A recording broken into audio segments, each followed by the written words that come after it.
In a small town, everybody knows everybody. Business owner, businessman, farmer, part of the election commission. And everyone Knew who Jim was. He loved to tell jokes. He loved to make people laugh. Which means someone in Monroe County knows who killed him. And it turned my world upside down. July will mark 7 years since Jim Miller was murdered. His wife, Vicki, can't forget the day. That day, it's just like every day I relive the last phone conversation. The man who had a passion for politics was working early election in town. And he had so many things he had to do that day, but he said, I'm coming home.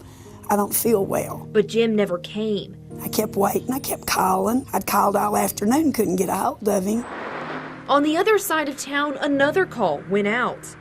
Dispatch now. PRA St. Course, letting loose. That call would lead deputies to this back road farm where they would find a most bizarre scene. When they arrived, they also observed smoke over in the woods, and there was a vehicle that was on fire. You know, it takes hours sometimes for a vehicle to be cool enough to actually get into and search and check. Fire department pried the trunk lid open, and they determined that there was a body inside. It was Jim Miller. He'd been shot 3 times. It was the most dreaded phone call I could have ever had. In a small town, it would be a challenging search for truth. Everyone hears about it, they start talking about it, they start adding their little spin to it. You have a lot of stories, and then you have to see what is stories and what is truth.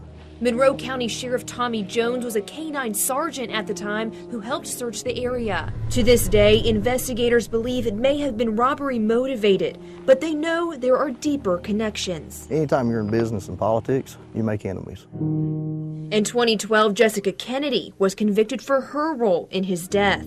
Detectives say it's a crime she couldn't have committed alone. Jim was a very large man. It would be hard for in my opinion, for a female her size to be able to get him into the trunk of a car. Kennedy blamed the murder on several others. Lady Boo, you're still gonna walk.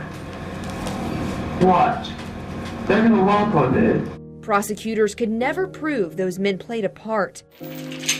Passing time adds difficulty, but now investigators feel they are closer to the truth. You know, every day makes it more and more of a challenge, but it's possible. We're just a little shy of enough probable cause to make an arrest. An arrest his widow waits for. But you just have to, ask God to help you and you'll make it. An answer a small town deserves. In a county like this, we know the victims' families.